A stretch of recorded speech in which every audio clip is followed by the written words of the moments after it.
This video sponsored by SPO Digital Marketing. This is work from home opportunity. Please send your name and qualification. WhatsApp to 9025863666 and get full detail instantly.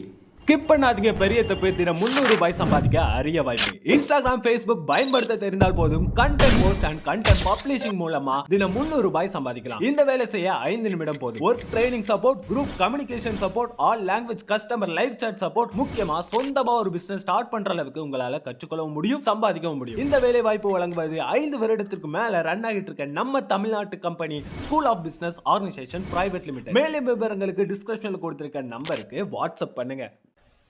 அந்த ஆள் ஒரு சமயம் கன்னியாகுமரி கடற்கரைக்கு போயிருந்திருக்கார். அங்கே கரை ஓரமாக ஒரு மண்டை ஓடு கிடந்திருக்கு. அதை எடுத்து பார்த்துருக்கார். அந்த மண்டை ஓட்டை வச்சுக்கிட்டே அதோட ஜாதகத்தை அலசியிருக்கார். இந்த மண்டை ஓட்டுக்கு உரிய ஆசாமி வாழ்க்கையில் ரொம்ப கஷ்டப்பட்டிருக்கணும், நிறைய கஷ்டத்தை அனுபவிச்சிருக்கணும். அது தாங்க முடியாமல் தான் கடலில் விழுந்து தற்கொலை பண்ணிகிட்டு இருக்கான் அப்படிங்கிறத அவர் கணிச்சுட்டார். இருந்தாலும் இந்த மண்டை ஓடு இன்னமும் அனுபவிக்க வேண்டியது பாக்கி இருக்கு அப்படிங்கிறத அவர் உணர்ந்தாராம். அது சரி, ஒருத்தன் உயிரோடு இருக்கிற வரைக்கும் நல்லது கெட்டதை அனுபவிக்க முடியும், செத்ததுக்கு அப்புறமும் பாக்கி இருக்குன்னா அதை எப்படி அனுபவிக்கிறது? இந்த மண்டை ஓட்டுக்கு இன்னும் கொஞ்சம் பாக்கி இருக்குங்கிறது அவருக்கு புரிஞ்சதே தவிர அதோட அர்த்தம் என்னங்கிறது சரியாக விளங்கலை.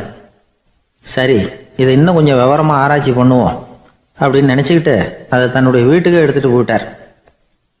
அந்த மண்டை ஓட்டை ஒரு பெட்டியில் வச்சு பூட்டினார். தன்னுடைய தனி அறையில் அதை பத்திரமா வச்சுக்கிட்டார். தினமும் ராத்திரி ஆனதும் தன்னுடைய மனைவியை பார்த்து, நீ போய் பூஜை அறையில் தனியாக படுத்துக்க அப்படின்னு சொல்லிவிட்டு தினம் ராத்திரி 12 மணிக்கு பெட்டியை திறந்து அவர் பார்ப்பார். மண்டை ஓடு அப்படியே இருந்தது தவிர இன்னும் கொஞ்சம் பாக்கி இருக்குங்கிறதுக்கு அர்த்தம் அவருக்கு விளங்கலை. அந்த மண்டை ஓட்டுக்கு இன்னும் என்ன பாக்கி இருக்க போகுது? எப்படியோ ஒரு 10 நாள் போச்சு. அந்த வீட்டம்மாவுக்கு சந்தேகம் வந்துட்டுது. நம்ம வீட்டுக்காரரு நம்மளை தனியாக ஏன் தூங்க சொல்கிறார் அப்படிங்கிற சந்தேகம். உடனே பக்கத்து வீட்டு அம்மா கிட்ட விஷயத்தை சொல்லியிருக்கிறாங்க. அந்த அம்மா உடனே, நீ கவலைப்படாத, நான் கண்டுபிடிச்சி சொல்கிறேன் அப்படின்னு சொல்லிவிட்டாங்களாம். அன்னைக்கு ராத்திரியே ஜன்னல் வழியாக எட்டி பார்த்துருக்குறாங்க. இந்த ஆள் மண்டை ஓட்டை கையில் வச்சுக்கிட்டு அது திருப்பி திருப்பி பார்த்துக்கிட்டு இருக்கிறான். அதை பார்த்துட்டாங்க. மறுநாள் காலையில் அவரோட மனைவியை பார்த்தாங்க. ஏம்மா, உன் வீட்டுக்காரருக்கு நீ முதல் மனைவியா 2வது மனைவியா அப்படின்னு கேட்டாங்களாம். எனக்கு தெரிஞ்ச வரைக்கும் நான் ஒருத்தி தான் அவருடைய மனைவி அப்படின்னாங்களாம் அவங்க. அப்படி இல்லை, நீ அவருக்கு 2வது மனைவி. முதல் மனைவியின் மண்டை ஓட்டை தான் அவர் தினமும் ராத்திரியில் எடுத்து பார்த்துக்கிட்டு இருக்கிறார் அப்படின்னாங்க அடுத்த வீட்டு அம்மா. அப்படியா விஷயம் அப்படின்னு சொல்லிவிட்டு கணவன் வீட்டில் இல்லாத நேரமாக பார்த்து அந்த மண்டை ஓட்டை எடுத்து கொண்டாந்து ஒரு உரல்ல போட்டு உலக்கையால் குத்தி நொறுக்க ஆரம்பிச்சிட்டாங்க. வெளியில் போயிருந்த அந்த ஆள் அப்போ தான் உள்ளே நுழைஞ்சார். மண்டை ஓடு உலக்கை கிட்ட குத்து வாங்கிக்கிட்டு இருக்கு. அது அனுபவிக்க வேண்டியது இன்னும் கொஞ்சம் பாக்கி இருக்குங்கிறதுக்கு அர்த்தம் எனக்கு இப்போ தான் புரிஞ்சுது அப்படின்னாராம் அவர். இந்த கதையிலேருந்து நாம் இன்னொரு நீதியையும் புரிஞ்சுக்கணும். அதாவது நம்ம வீட்டை பற்றி நமக்கு புரியாததெல்லாம் அடுத்த வீட்டுக்கு, வெளிநாட்டுக்கு போகணும்னு ஆசை. ஆனால் அவனுக்கு எந்த மொழியும் தெரியாது. இருந்தாலும் சமாளிச்சுக்கலாம்னு முடிவு பண்ணிட்டு கிளம்பிட்டான். ஏதோ ஒரு தேசத்துக்கு போய் சேர்ந்தான். அங்கே அவனுக்கு யாரையும் தெரியாது. அவங்க என்ன மொழியில் பேசிக்கிறாங்க அப்படிங்கிறது கூட புரியல. என்ன பண்ணுறதுன்னு யோசனை பண்ணிட்டு ஒரு இடத்துல நின்றுக்கிட்டு இருக்கிறான். எதிர ஒரு பெரிய கட்டிடம், நிறைய பேர் உள்ளே போயிட்டு இருக்கிறாங்க. இவனும் அவங்க பின்னாடியே உள்ளே போனான். ஒரு பெரிய அறை, அலங்காரம்லாம் பண்ணி வச்சிருக்கிறாங்க. நிறைய பேர் சாப்பிட்றதுக்காக உட்காந்துருக்குறாங்க.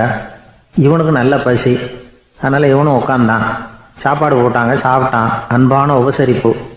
இவன் மனசு உள்ள நினச்சிக்கிட்டான், இது ஏதோ அரசருடைய அரண்மனை மாதிரி தெரியுது, இன்னைக்கு ஏதோ விருந்து நடக்குது, நல்ல வேளை நம்ம பசியும் தீர்ந்தது அப்படின்னு நினச்சிக்கிட்டே நிமிர்ந்து பார்க்குறான். சாப்பாடு பரிமாறினவன் எதிரில் ரொம்ப பணிவோட முதுகை வளைச்சி வணக்கம் தெரிவித்தான். இவனும் எழுந்திரிச்சு நின்று முதுகை வளைச்சி வணக்கம் தெரிவித்தான். ரொம்ப நன்றின்னா. அவன் ஒரு சீட்டை இவன் கையில் கொடுத்தான். இவன் அதை வாங்கி பார்க்குறான். என்ன எழுதியிருக்குன்னு ஒன்றும் புரியல. சரி, இந்த நாட்டில் தங்களுடைய நன்றியை சீட்டில் எழுதி தான் கொடுப்பாங்க போல இருக்கு அப்படின்னு நினச்சிக்கிட்டு மறுபடியும் நன்றின்னா. ஆனால் அவன் காசை கொடுங்கன்னா. ஏன்னா அது ஒரு ஹோட்டல், இவன் சாப்பிட்டதுக்கான பில் அது. இவன் அதை புரிஞ்சிக்கவே இல்லை. நன்றின்னு அந்த சீட்டில் எழுதி கொடுக்குறாங்க போல இருக்கு அப்படின்னு நினச்சிக்கிட்டு அதை வாங்கி சட்டை பையில் பத்திரமா வச்சுக்கிட்டு பரவாயில்லைங்க ரொம்ப மகிழ்ச்சின்னா. ஒரு வெளிநாட்டுக்காரனுக்கு இவ்வளவு தூரம் மரியாதை பண்ணுறீங்களே, எங்கள் ஊருக்கு போனதும் உங்களை பற்றி நிறைய சொல்லுவேன் அப்படின்னா. இவன் என்ன சொல்கிறான்னு அவனுக்கு புரியல. இவனை பிடிச்சி அழைச்சிட்டு போய் முதலாளி முன்னாடி நிறுத்தினான். நாம் சொன்னதில் இவனுக்கு ரொம்ப பெருமையாக இருக்கணும் போல இருக்கு, அதுதான் பெரிய இடத்துக்கு அழைச்சிட்டு வந்திருக்கிறான் அப்படின்னு இவன் நினச்சிக்கிறான். அவரும் பில்லுக்கான பணத்தை கொடுங்கிறாரு. பரவாயில்லைங்க ரொம்ப மகிழ்ச்சி நன்றிங்கிறான் இவன். அவரு பார்த்தார், இவனை நீதிமன்றத்துக்கு அனுப்பி வச்சுட்டார். இவன் என்ன நினச்சிக்கிட்டான், நம்மளை இந்த ஊர் ராஜா முன்னாடியே அழைச்சிக்கிட்டு வந்து நிறுத்தி இருக்கிறாங்க போல இருக்கு, என்ன ஒரு பெருந்தன்மை அப்படின்னு நினச்சிக்கிறான். நீதிபதி சொன்னார், சாப்பிட்டதுக்கான பணத்தை கொடுத்துரு, இல்லைன்னா அதுக்கான தண்டனையை அனுபவிக்க வேண்டி இருக்கும்னார். ராஜாவே நமக்கு நன்றி சொல்கிறாரு போல இருக்கு அப்படின்னு நினச்சிக்கிறான் இவன். என் மகிழ்ச்சிக்கு எல்லையே இல்லைங்க அப்படின்னா. அவர் பார்த்தார், இவனுக்கு தண்டனை கொடுக்க வேண்டியது தான் அப்படின்னு முடிவு பண்ணார். உடனே தீர்ப்பு எழுதினார். இவனை கழுதையில் பின்புறமாக உட்கார வைங்க, இவன் ஒரு மோசடிக்காரன் அப்படின்னு ஒரு போர்டு எழுதி அவன் கழுத்தில் மாட்டுங்க, அப்புறம் அந்த கழுதையை ஊர் பூரா விரட்டுங்க அப்படின்னார். இவனுக்கு தான் மொழி புரியலையே, ஏதோ நடக்குது அப்படிங்கிறது மட்டும் புரியுது. எல்லாரும் சேர்ந்து இவனை ஒரு கழுதை மேலே உட்கார வச்சாங்க. ஓஹோ, நம்மளை பாராட்டி ஒரு ஊர்வலம் நடத்துகிறாங்க போல இருக்கு அப்படின்னு நினச்சிக்கிறான் இவன். எல்லாரும் சத்தம் போட்டுக்கிட்டு கையை தட்டிக்கிட்டு கழுதை பின்னாடி ஓடி வர்றாங்க. இவனுக்கு ரொம்ப உற்சாகமாக இருக்குது. எல்லாருக்கும் கை கூப்பி வணக்கம் சொல்லிக்கிட்டே போகிறான். கூட்டத்தில் திடீர்னு ஒரு தெரிஞ்ச முகம் தெரியுது. அவனுடைய தேசத்தை சேர்ந்த ஒரு ஆள் அவன். அவனை பார்த்ததும் இவனுக்கு ரொம்ப உற்சாகம். நம்ம ஊருக்கு போனதும் இங்கே நமக்கு கிடைச்ச மரியாதையெல்லாம் உண்மைதான்னு சொல்கிறதுக்கு ஒரு சாட்சியும் கிடைச்சிட்டுது அப்படின்னு நினச்சிக்கிறான். அவனை பார்த்து கத்தனான், நல்லா பார்த்துக்க, இந்த ஊர் மக்கள் எனக்கு எப்படிப்பட்ட வரவேற்பு கொடுக்குறாங்கங்கிறத நல்லா கவனிச்சுக்கோ அப்படிங்கிறான். அவனுக்கு அவமானமாக போட்டுது. தலையை குனிஞ்சுக்கிட்டே நழுவி போயிட்டான். இவன் பார்த்தான், அவன் தலை தெரியல. ஆகா, அவனுக்கு நம்ம மேலே பொறாமை போல இருக்கு, அதனால தான் காணாமல் போயிட்டான் அப்படின்னு நினச்சிக்கிறான். இப்படி ஒரு வேடிக்கை கதையை பெரியவங்க சொல்கிறது உண்டு.